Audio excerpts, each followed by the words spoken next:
একটি card introduce করতে চাই, যেটার নাম আমরা দিয়েছি ফ্যামিলি কার্ড। বাই নাও আপনারা শুনেছেন। এখন এই ফ্যামিলি কার্ডটা কি, নাম হয়তো আপনারা শুনেছেন অনেকে, কেউ কেউ হয়তো আপনারা এখানে যারা আজকে উপস্থিত আছেন কেউ কেউ হয়তো আপনারা জানেন। আচ্ছা, ফ্যামিলি কার্ড দিয়ে কি হবে না হবে, এই ফ্যামিলি কার্ডটা কেন ইন্ট্রোডিউস করতে চাই, কি এটার লক্ষ্য উদ্দেশ্য সংক্ষেপে আপনাদের সামনে আমি তুলে ধরতে চাই। এবং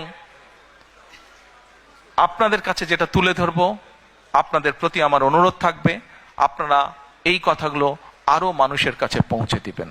আসুন এবার ফ্যামিলি কার্ডটি কি আমরা সংক্ষেপে বিবেচনা করি, দেখি আমরা। এটি আমরা যে ব্যাংক কার্ড ব্যবহার করি, এটি ব্যাংক কার্ডের মতন একটি কার্ড। এখন এই কার্ডটি আমরা কাকে দেব?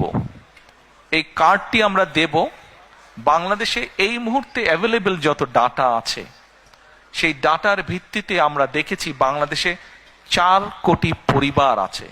সেটি আমার পরিবার, আপনার পরিবার, একজন কৃষকের পরিবার, একজন ইমামের মসজিদের ইমাম সাহেবের পরিবার, একজন প্রাইমারি স্কুল শিক্ষকের পরিবার, একজন ক্ষুদ্র মুদির দোকানদার, একজন রিক্সা চালক, ভ্যান চালক, যেভাবেই আপনি ধরেন বাংলাদেশে 4 কোটি পরিবার আছে। আমরা প্রথমে এই কার্ডটি দেওয়া শুরু করব গ্রাম থেকে, যারা মোর ডিজার্ভ করে। আচ্ছা, এই কার্ডটি আমরা দিব পরিবারের যে গৃহিণী, পরিবারের যে কর্ত্রী বা হাউস ওয়াইফ, আমরা তাকে এই কার্ডটি দেব। আচ্ছা, আস্তে তালি পরে তালিয়া পরে কার্ডটি আমরা তাকে দেব। দেখুন, দেশনেত্রী বেগম খালেদা জিয়া দেশের অর্ধেক যে নারী সমাজ, তাদেরকে উনি শিক্ষার আলো পৌঁছে দিতে চেয়েছিলেন। বহুলাংশে আলহামদুলিল্লাহ আমরা সফল হয়েছি। আজকে যদি আমরা স্কুল কলেজগুলো দেখি, আমরা দেখি যে ক্ষেত্র বিশেষে ছেলেদের থেকে মেয়েদের এনরোলমেন্ট অনেক বেশি। শিক্ষা দীক্ষায় বিভিন্ন জায়গায় মেয়েরা অনেক এগিয়ে গিয়েছে।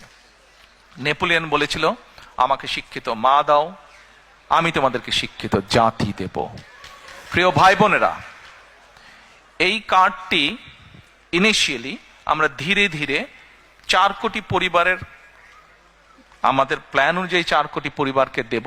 বাট এই 4 কোটি পরিবারের মধ্যে আমিও আছি, আমার স্ত্রী ডক্টর জুবাইদাও আছেন। কিন্তু ডক্টর জুবাইদা এই কার্ডটি নেবেন না। কেন? কারণ এই কার্ডটি থেকে রাষ্ট্র বা সরকার যেই সুবিধা দেবে একটি পরিবারকে, আলহামদুলিল্লাহ ডক্টর জুবাইদার এটি প্রয়োজন নেই। এখানে আপনারা যারা আছেন, আপনাদের এখানে আমাদের বহু বোন উপস্থিত আছেন, তাদের কারোরই অর্থনৈতিক অবস্থা এমন না যে সেই কার্ডটি প্রয়োজন। এইভাবে বাংলাদেশের 4 কোটির মধ্যে আমরা মনে করি বহু পরিবার আছে যাদের প্রয়োজন নেই, কাজে তারা এই সুবিধাটা নেবেন না।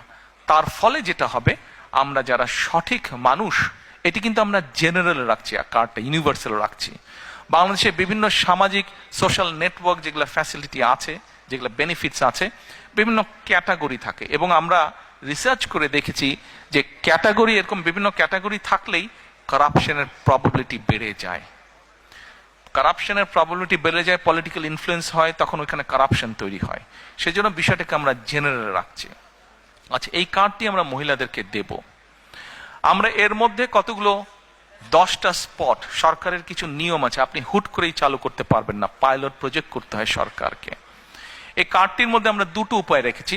2 থেকে 2,500 টাকা পর্যন্ত আমরা কিছু মহিলা বা পরিবারকে বা হাউস ওয়াইফকে আমরা দেব, আর 2,500 টাকার সম পরিমাণ খাদ্য সহায়তা আমরা দেব। পাইলট প্রজেক্টের মাধ্যমে আমরা দেখব যে 3 থেকে 6 মাস যে কোন পরিবারগুলোর কতটুকু উন্নতি হচ্ছে, কিভাবে পরিবর্তন হচ্ছে। যেটা বেটার হবে